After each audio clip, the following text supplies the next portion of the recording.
Welcome to the Indie Author Showcase. The last one of the year. Let's go. I love not doing this. Typo. I'm Chad Robert Morgan, And I am Alexander Scott Morgan. and we are going to wrap up the year, our last podcast of the year, by doing our Best of Awards. Which means that this is a clip show, so this is going to take less time on me. I mean this politely. I like doing the podcast right now. But also, God, am I so excited to be done for the year and I don't have to worry or think about this anymore. I can't take this anymore. I can't take this. I Sorry. don't know what you mean about our clip show, but yes. Yeah, because we're going to have clips. After we give the awards, we're going to have clips. Are you going to edit it? Never mind. No clip show. I thought it was gonna be a clip show because I don't think we have enough for a full episode, but we don't have enough for Well, I guess we'll have to see. So I thought it'd be not because we're award showing this. Oogly moogly. So, let's get into it. See, we should have gotten dressed up for this. Put on a little tuxedo. Well, I was well dressed this morning, but then I got home. Yes, and you're hanging around shirtless around your girlfriend. Yeah, and then we told you to put a shirt on, which I think she was a little sad on that. I think I saw a little tear. I was sad about that. You know. Sorry. Don't rip your shirt. Hey, do you need a napkin? Oh yeah, I got you. Right. Anywho. That joke is so tempting because this short is tight on me. Yeah, it's not. No, like when I puff out my chest, it gets tight and it's uncomfortable, and I hate shorts and I hate clothes. See what I have to live with? God.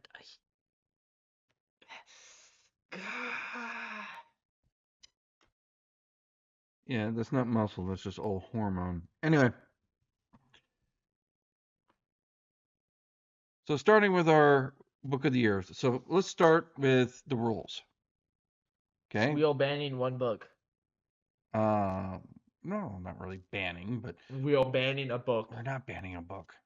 But we are going to cover books that have actually been read and reviewed this year.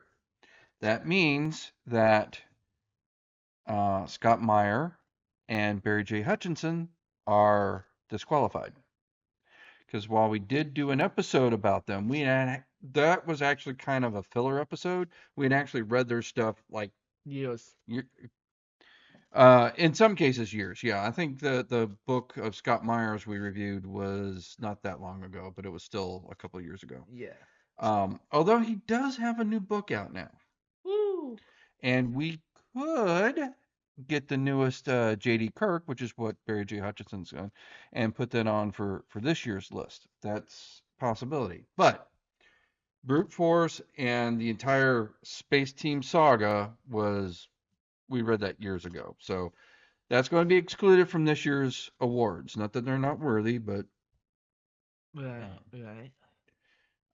You know, plus with Barry J. Hutchinson, we basically did like an entire 12 book series plus a 3-book spin-off. That's kind of a huge. Yeah. So, there wasn't actually a single book that we reviewed. So, it would be kind of hard to do. So maybe next year we'll read something more current, but yeah, for this year we're excluding them. We do have one other person that we're excluding from the awards officially. We're going to give him an honorable mention, and that is Robert S. Campbell's The Rats Beneath the Walls. Yeah, it's written by a friend. Well, I mean, several of the books we reviewed, we've gotten on a good rapport with them, and I like to think of those friends. Yes, but this one is your boss.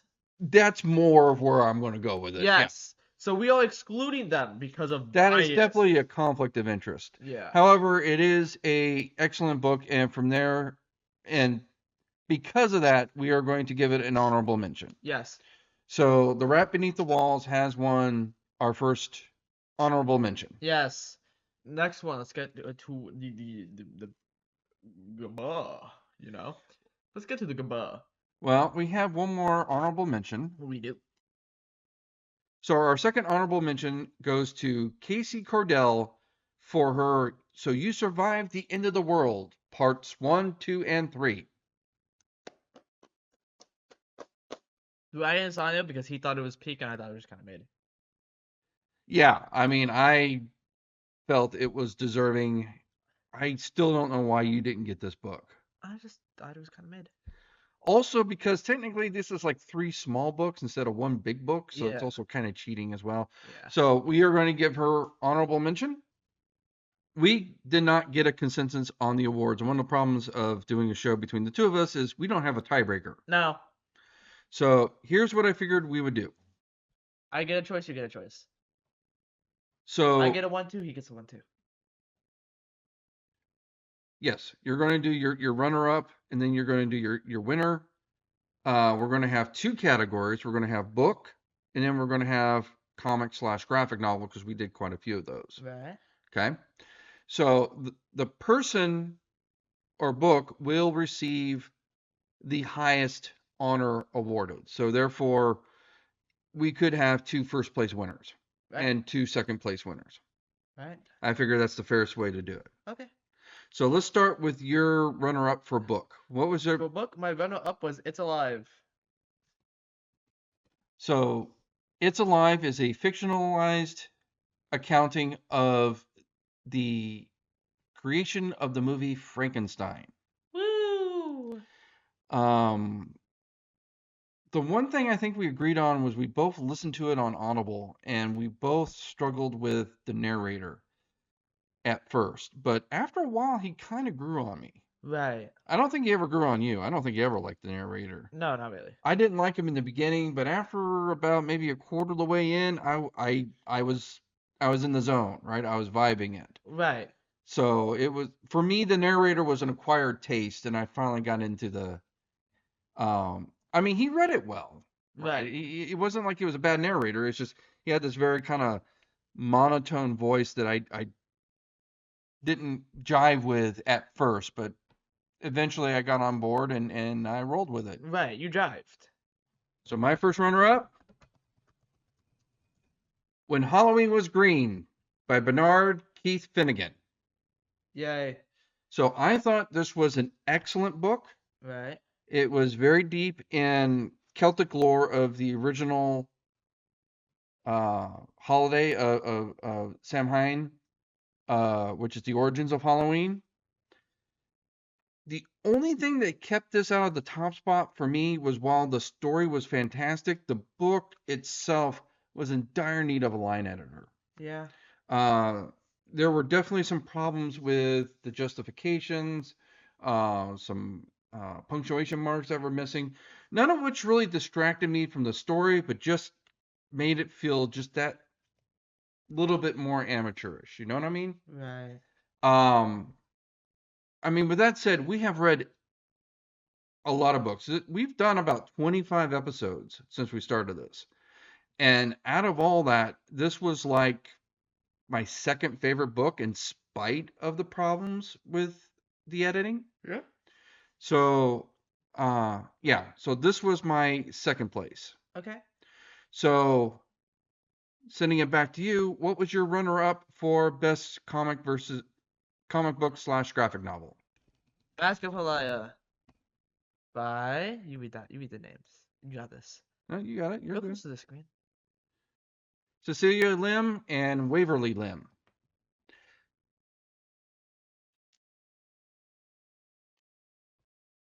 I'm clapping. Any reason why this was your second runner up or your I'm second place? Filipino.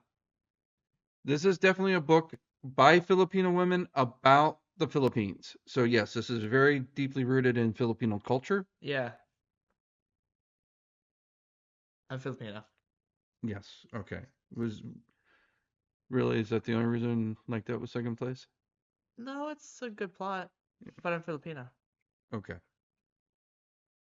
Okay, so my first runner up is But I was gonna say I don't get a drum roll. Come on, what's my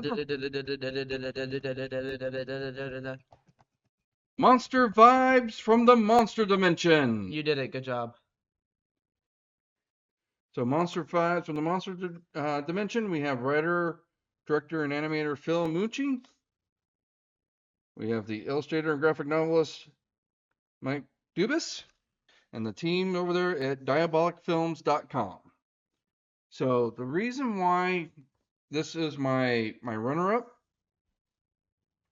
is this one really harkened back to me the days of heavy metal. In fact, I think they commented on one of our podcasts that they too were influenced by heavy metal. So yeah, this is a very throwback to those times when comic books were more kidified. You know, they were more family friendly, and so we had these alternate comic books like heavy metal where people could explore more mature content.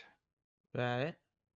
And so I really appreciated that about this con. We actually reviewed this one and another one of theirs called Gringo Loco. Right. And Gringo Loco, I actually think was a better story. Um, but I went with Monster Vibes from the Monster Dimension because, again, it really tugged on that nostalgia bone for me, if that makes any sense. Right. That Gringo Loco didn't, even though I thought that was a better story. This one was really, yeah, it was definitely hitting the member berries. Right. But yeah, it's chock full of gore, monsters, sex, nudity, God. drug use. God. Yeah, you name it, it's pretty much in there. Right. So for your top spot in the comic book department is? Myopia. The one currently covering my entire face. So you want to talk a little bit about Myopia? Why Yeah. was this your top spot? No, it had a solid story, if not a little bit text heavy for a comic. But the art is really good. I would agree that out of all the comics and graphic novels we have done, this is probably the best illustrated. The illustrations in this thing are absolutely fantastic. Yeah. Uh, no, the only problem is that like it's a lot text heavy for of it. I did get a little lost in the story. There was a couple of bits in the story where I was like, this is a trope that's been done. Uh, why are these things happening when, for it felt some of the things were happening in the story because the plot demanded it as opposed to anything that made, logical sense. Um, so the story is very, very good, but it's dense, and I either lost a couple of steps or something was off with the story, one or the other. I couldn't figure out which. Right. But the art in that thing is absolutely stunning. That's for damn sure. I Right. agree with you on that one 100%. Right. So to We still have our books of the year. So your top slot for book of the year is? I See on TV by John Wayne Communale. I think I said that right. I liked it because I thought that the book was not only had like a good plot, but it was also kind of silly and goofy in a wacky way. It was really well written and goofy and silly, and so it's my number one. I actually, this one was in my top three. I did feel that my first place winner was well received or well deserved a spot, and when Halloween was green was excellent. Um, so if we were doing a gold, silver, bronze category, he would have been my bronze Right. because he was right there on my top list. Um, what's funny is when we read this was one of the first books we read for the podcast, and my one complaint was how short it was. Right. After doing something like 25 episodes, I'm really starting to appreciate short books. Yeah. Um, it took us a couple weeks to get through When Halloween Was Green. That's almost 500 pages, right? It's like 450, right? Right. Yeah. Yeah, It's a short one. it. Yeah, When Halloween Was Green is thick. Made me really appreciate the shorter form content of John's books. Most of his books are short like that. They are almost novellas. Yeah. Um, but yeah, that was one of the better ones we read this year, and it definitely um, would. That was third on my list. Right. Speaking of top of my list, Right. It's Alive Oh, we by already Julian Stone. I thought that was probably out of all the books that we have read this year, that one keeps sticking up in my mind as the best one I've read. right. So, All right, well, let's recap because as we said, the person we are going to rank it by highest, yes. which means oh, I didn't do my best of comic. No, you didn't. I didn't do my best of comic. I'm getting ahead of ourselves. So my number one comic best of is Mask of Halaya. Wowzers. I thought Mask of Halaya had the best combination of story and art. Again, as somebody who has married into the Filipino culture and has written a book about Filipino culture, I too kind of had a soft spot for a book that was written by Filipino women about the Philippines. Right.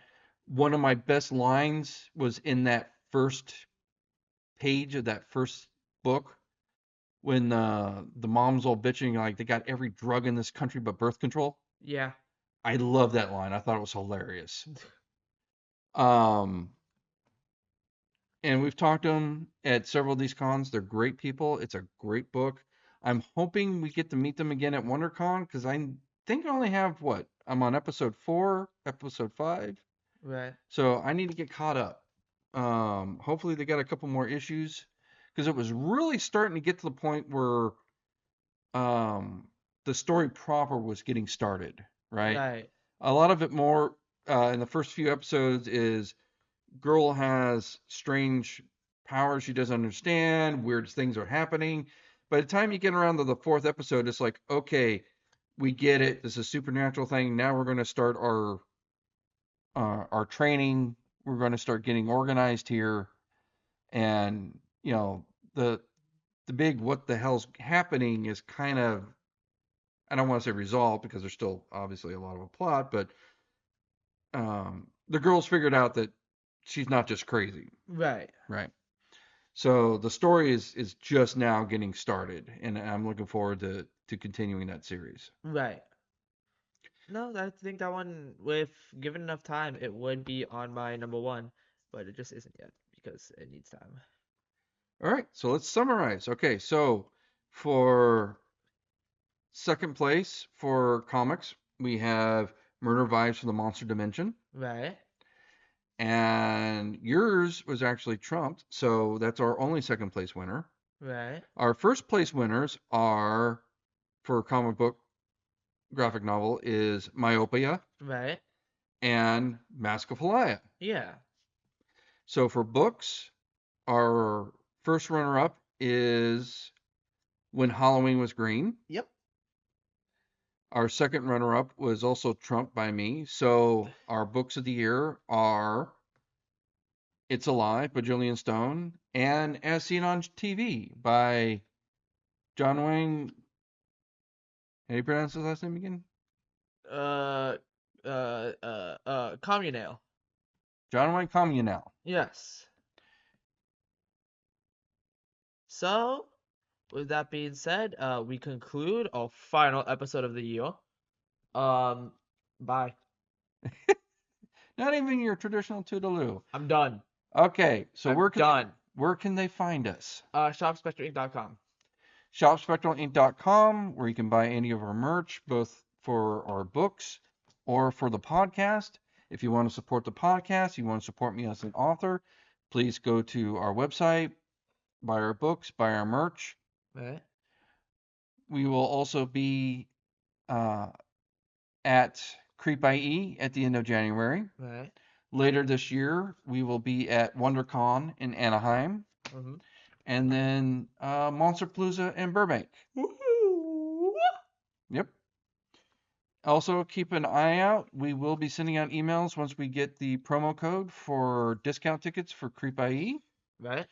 If you use our promo code and you get the discounted tickets, the person or vendor that gets the most promo codes cashed in gets a free booth for next year. So if you want to support the podcast, you live in the area, you're planning on going to Creep IE anyway, or you were thinking about it, use our promo code. It would really help the podcast. Quite gay, What? as in happy. and, Anyways, bye. and with that, we're canceled. Anyways, bye. I'm done. It's been a good year. Bye. Until next year.